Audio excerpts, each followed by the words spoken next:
tajvidimizni to'g'rilashga foydasi bo'lib qoldi inshaalloh. Tajvid ilmi haqida bir qisqa dars bu. Allah subhanahu va taolo varattilil Qur'ana tartila degan. Ya'ni bizni Qur'on Karimni ochiq dona ratlik tajvid ahkomlarini rioya qilgan asosda o'qishga buyurgan. Qur'on Karimni tajvid bilan o'qish har bir balog'at yetgan musulmon uchun farz. Rasululloh sallallohu alayhi va sallam Qur'onni o'rgatuvchilarning fazilati haqida Xayrukum man ta'allamal Qur'ana va 'allamah degan. Sizlarning ichinglardagi eng yaxshilaringlar Qur'on o'rgangan va uni boshqalarga o'rgatganlaringlardir. Allah subhanahu va taolo bizni Payg'ambar alayhissalom o'sha hadis so'zlagandek Qur'on o'rgangan va o'rgatgan yaxshi kishilarning qatoridan qilsin. Kitobningki muallifining qisqacha muqaddimasi bor ekan. Buni o'qib o'taylik. Alhamdulillahi Rabbil alamin vassalatu vassalamu ala ashrafin nabiyyin va imamil mursalin sayyidina Muhammadin va ala alihi tayyibin ashabihi muttaqin va ba'd. Barliq hamd sanolar Allohning Rabbi Allah xostur.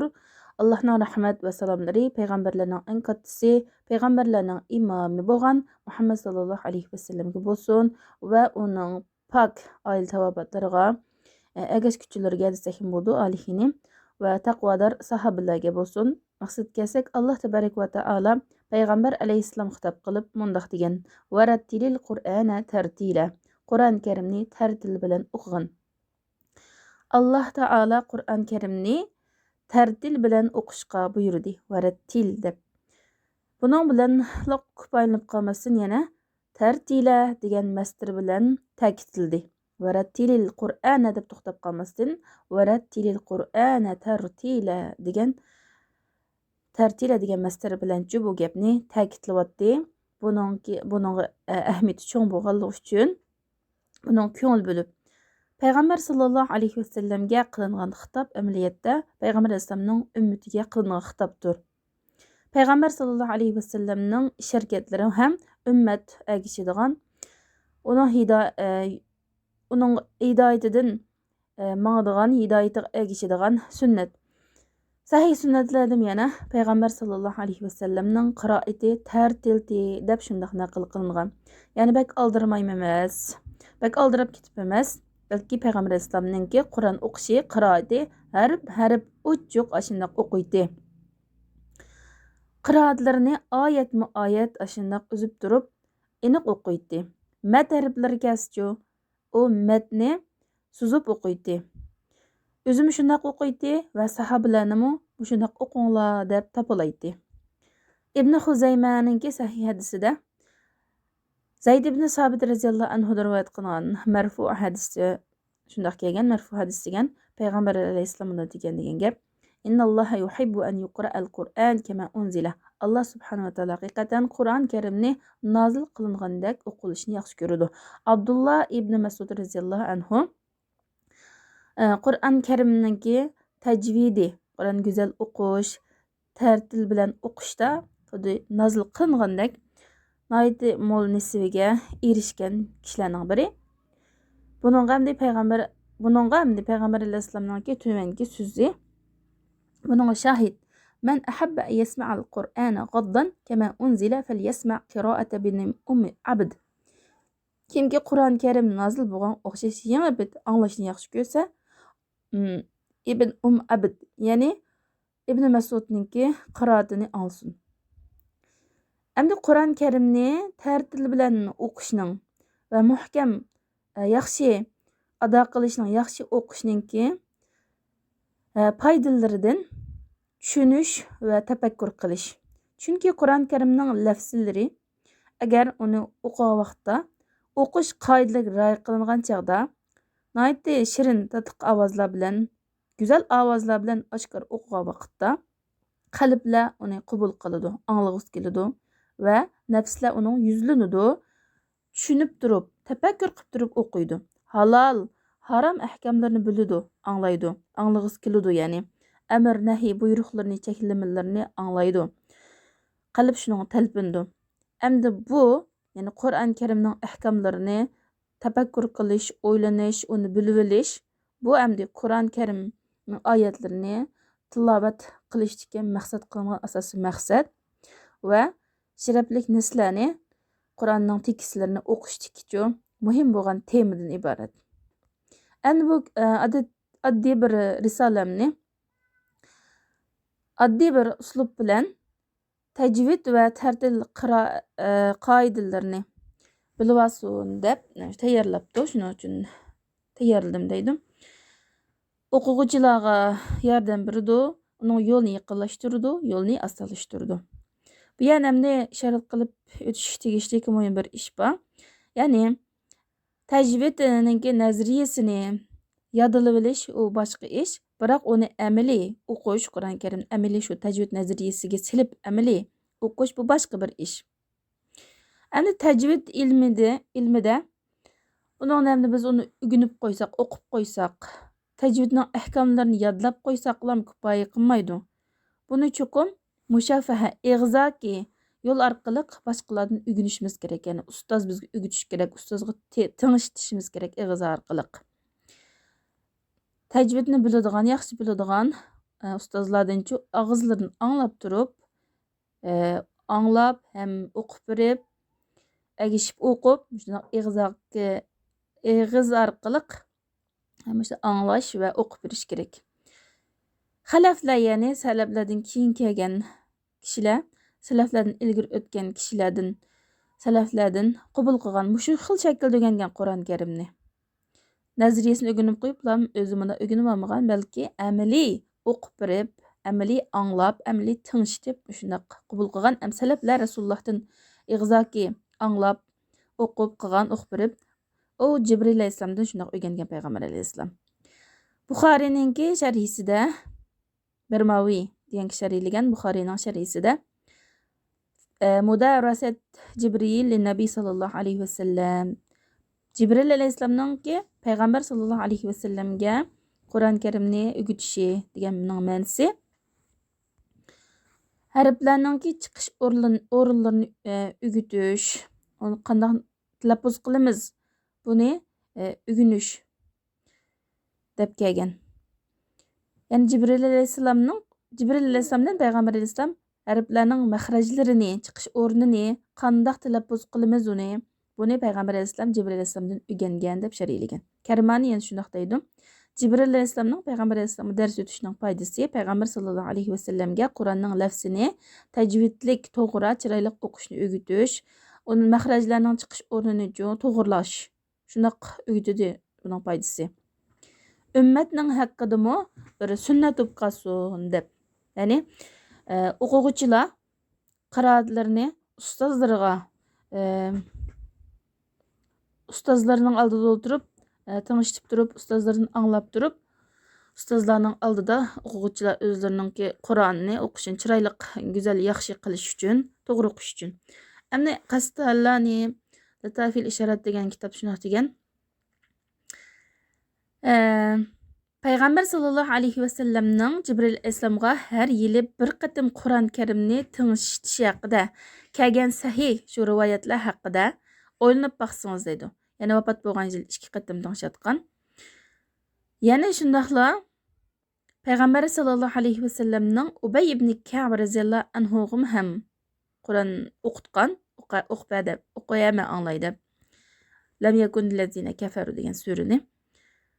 Bundan biz ustozlar Qur'on o'qib berishning durust ekanligini bilib olamiz.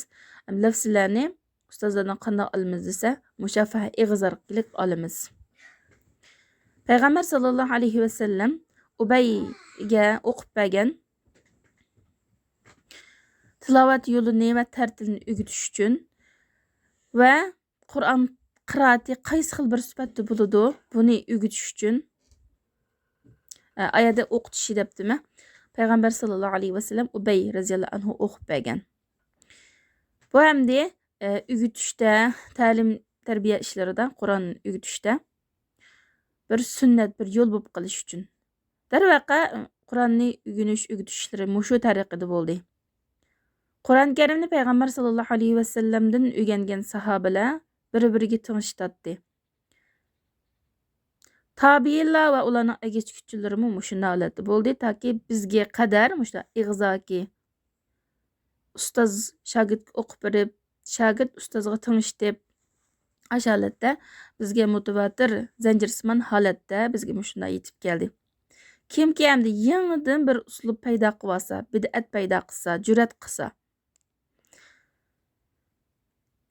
kitoblardan o'rgangan narsalarni poch-poch qilsa, u yomon ish qilgan bo'ldi, silaflarga qarshi yo'l tutgan bo'ladi va cho'ng bir xatar, cho'ng bir ish chiqib qoladi. Shuning uchun deydi muallif, mushu risolamni, mushu kichik kitobchamni o'qigan har bir kishiga men shuni toplaymanki, solih bir kishiga oldirang. Ya'ni Qur'on Karimni aytib, puxta o'rgangan, puxta o'qiy oladigan, yaxshi o'qiy oladigan, o'z ahlidan, ya'ni shayxlardan, ustozlardan ig'zoki tajvid ilmini o'rgangan ustozlarga oldirang.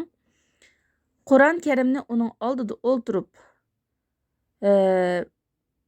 o'qing yoki o'qigan va tilovat qilib bergan, ustozga anglatgan, shundoq bir ustozdan anglab ham o'qib bergan, shundoq ustozni oldiga berib o'qing deydi. Tajvidning nazariyasini o'qib qo'yib bilan o'zingiz hep o'qib ketmay, bayatın degandek nazariyasi ayrim, amaliyati ayrim. Shunga ustozning oldiga berib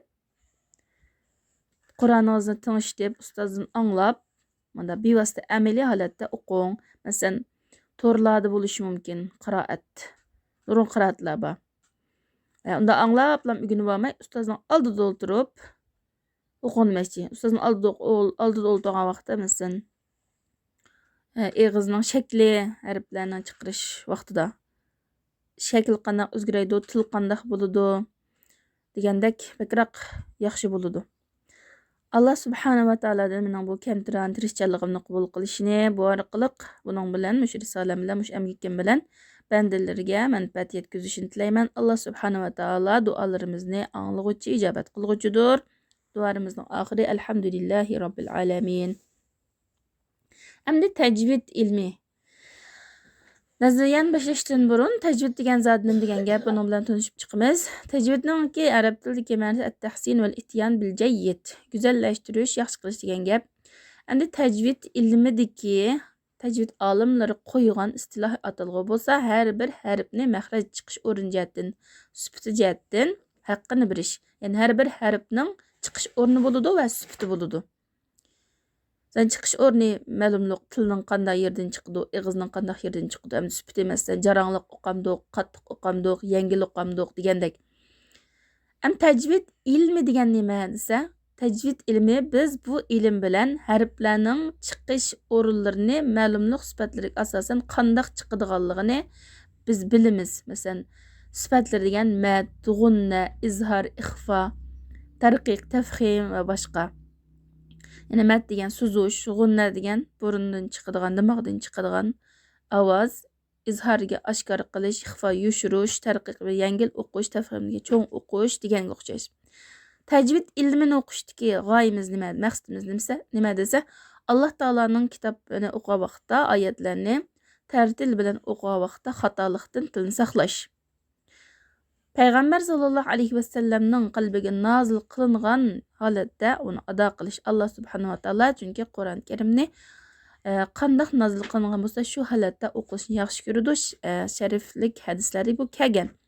Tajvid ilmini o'rganishningki hukmi va Qur'on tajvidlar o'qishning hukmiga kelsak, Qur'on Karimni tajvid ahkomlariga muvofiq holatda o'qish har bir mukallaf balog'atga yetgan aql shariat ahkomlari taklif qilingan har bir musulmonga farz ayin.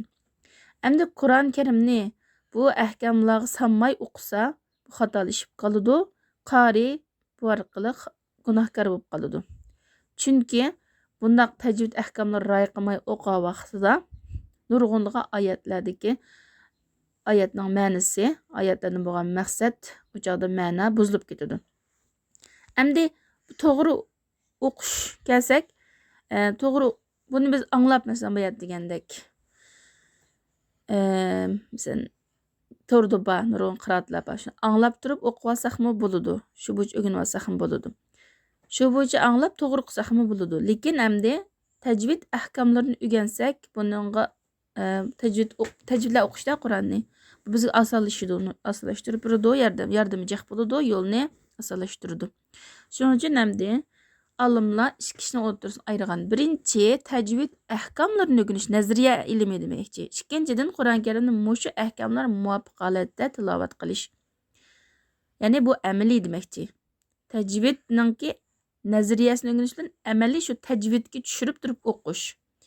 Birinchisini ya'ni tajvidning nazariya ilmini, tajvid nazariya ahkamlarini o'rganishni farz kifoya, ya'ni ummatdan bir turkum kishilar yaxshi o'rgansa, boshqalar o'rgatsa, boshqalardan tushib ketadi. Ikkinchisini farz ayndida har qanday bir Qur'on o'qiydigan, shariat ahkamlari taklif qilingan mukallaf qori cho'qim tajvid ahkamlari rioya qilgan holatda Qur'on to'g'ri o'qish kerak. Chunki Alloh taolo varatil Qur'ana tartila deb buyurdi emasmi bu yerda? Tartil degan adaul Qur'an kama unzil. Qur'on Karim qandoq nozil qilingan bo'lsa, shu bo'yicha o'qish, shu bo'yicha ado qilish, shu bo'yicha o'qish. Endi tilovat qilganda joiz durust bo'ladigan holatlar qaysi desa, olimlar uch xil uslubning hammasi joiz degan. Birinchisi tartil yoki tahqiqim deyiladi bu. Aldırmay turib o'qish, har bir harfning haqqini bilish, mahrajlaridan, sifatlaridan haqqini bilish.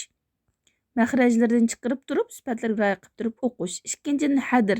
Bu hamda ahkamlarga rioya qilgan holatda tez o'qish. Biroq tez o'qidim deb g'unnini tashlab qo'ymaydi, mat suzuydigan yerda so'zmay o'tib ketmaydi. Uchinchi holat tadbir, o'ttir holat. Hozir hadr bilan tartil o'tirsidiki, uslub, o'ttir hol o'qish. Bu kayfiyatlarning hammasi Qur'on Karim tilovat qilingan vaqtida lozim bo'lgan, zarur bo'lgan tartil uslublari. Bu kayfiyatlardan chiqib kesib bo'lmaydi. Ya'ni bak uzatib etib tahqiqdan chiqib ketgan daraja uzatib oldirmay, mana suzib o'qis bo'lmaydi. Hadrdan ortiq bo'lib ketgan suratda mana o'qis bo'lmaydi, bak tez o'qis bo'lmaydi. Bu ikki xil holat, ya'ni bak tez o'qish va bak oldirmay o'qish qiroatni to'g'ri o'qish doirasidan chiqarib o'tadigan xatolik hisoblanadi. Bu hamda tajvidning hukmlari haqida. Endi undan keyingi mazmun matlar haqida, ya'ni suzish. Mat degan nima desa, mad harflarining birida ovozni suzish. Mad harflari 3 bo'lib, birinchisi sakinlik alif, uning oldidagi harf zabar bo'ladi. Masalan, va min aswafiha va awbariha va ash'ariha degandek.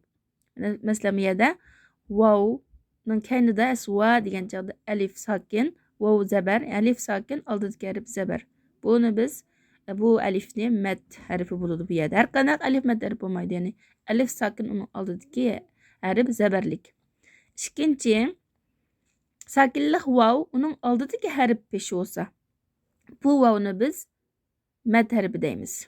Masalan, ma oyatga kelgandek va ja'ala lakum min juludil an'ami buyutan o'shada buyutan vav sakin oldidagi ya pitch damma. Biz bu yerdagi vavni mad harfi deymiz. Yastaxifunaha fu anki julud isma shu lamni kani vava mushu 3 vav mad bo'ladi bu yerda tabiiy mad. Uchinchidan hamda sakinlik ya biroq oldidagi harf zir bo'lsa, biz bu yanimi mad harfi deymiz. Demak, mad harfi 3 bo'ldi. Birisi alif, yani birisi vav, yani birisi ya. Lekin oldidagi harf vavning oldidagisi pash, alifning oldidagi zabar, yaning oldidagi zir bo'lishi kerak. Masalan, sarabila taqikumu degandek.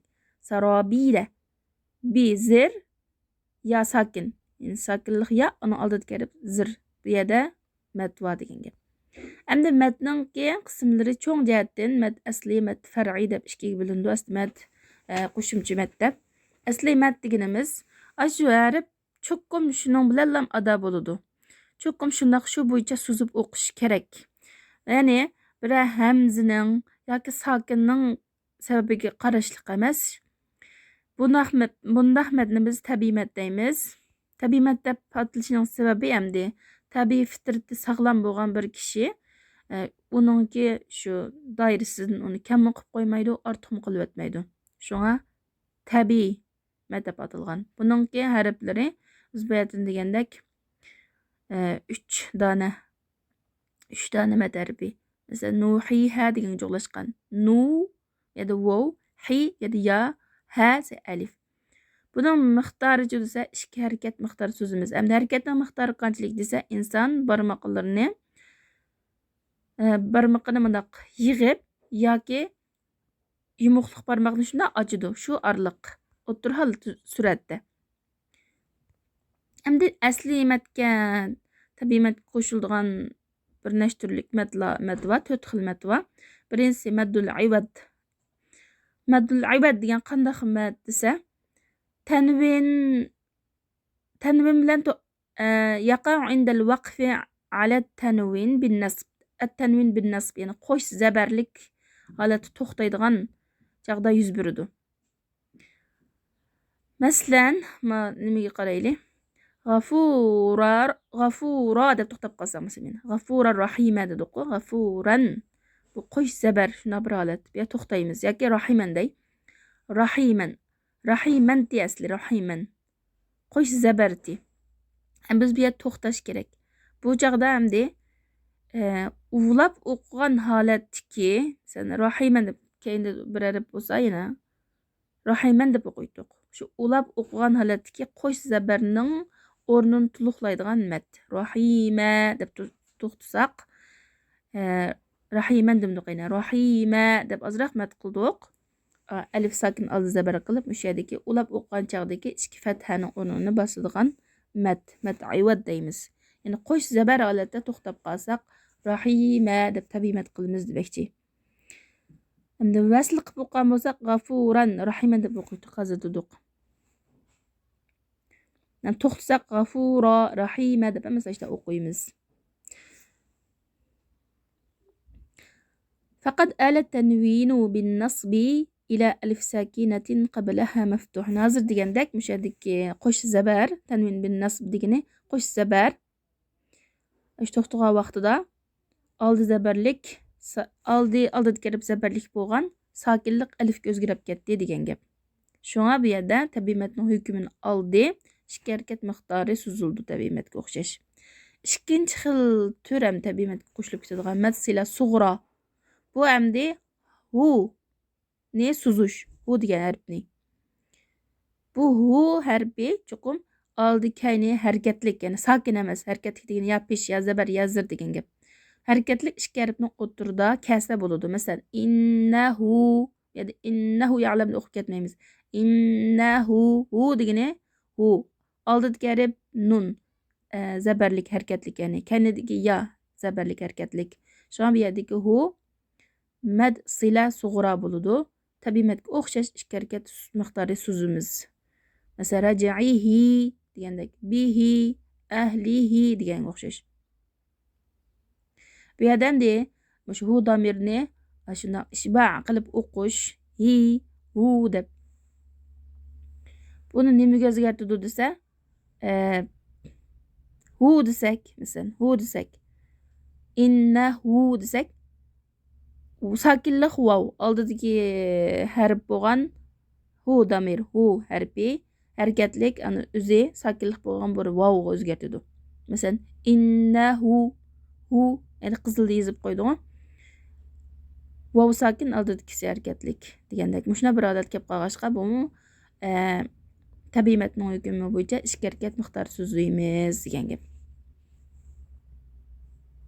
Endi ma ostidagisi rajihi degandan bo'schu desa, bu sokinlik ya oldidagi harf zir bo'lgan. Bunda sokinlik ya o'zgarib qoldi. O'zgarib qolgandek bo'ladi. Masalan, rajihi, bihi, ahlihi degandek. Endi ma diqqat qilgan bir narsa, aha damir mana shu hu yoki hi kelib qolsa, biroq oldidagi kelib, huning oldidagi kelib sokinlik bo'lsa so'zilmaydi. Batnigan chuqur oldidagi kelib harakatlik bo'lish kerak. Masalan, minhu desak, huning oldi sokinlik nun. Shunga hu deb so'zmaymiz. Minhu deb o'tib ketamiz. Biroq Qur'on Karimda bir oyat bor. Qasi desa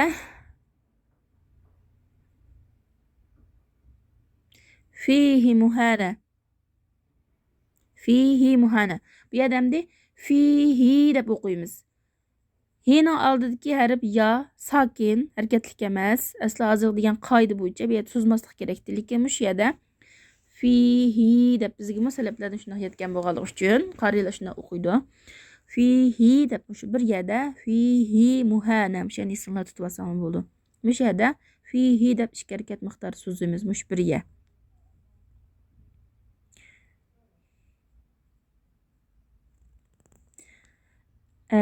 Endi massilaninki qoidasini yana bir istisno qilib chiqarib olgan yana bir yer bor.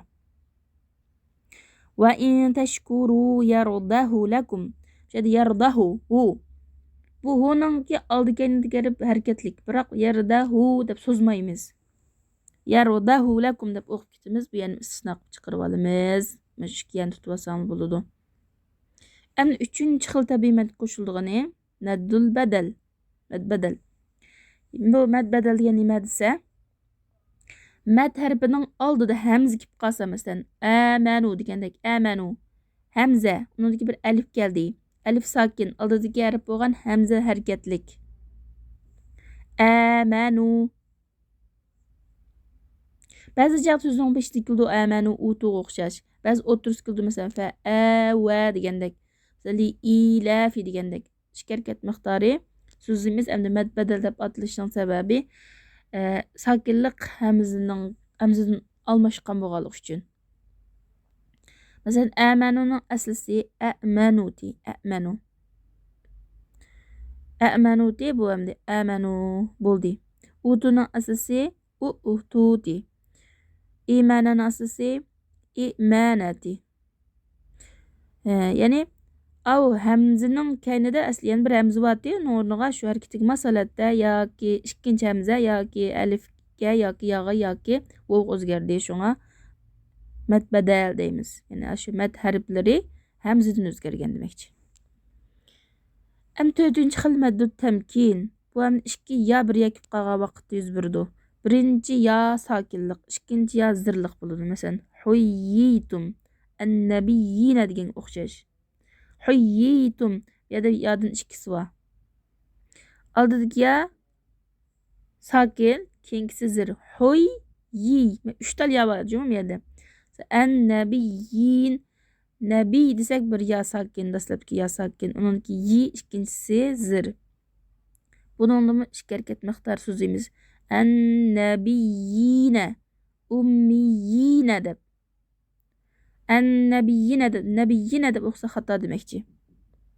Bu nimishqa tamkin, mad tamkin deb ataldi desa, chunki shu ikki tal ya bir kelib qolganligi uchun shundoq bir mad shakllandi. Bir shadda. Shadga shadda ikki ya nima? Ash-shaddatul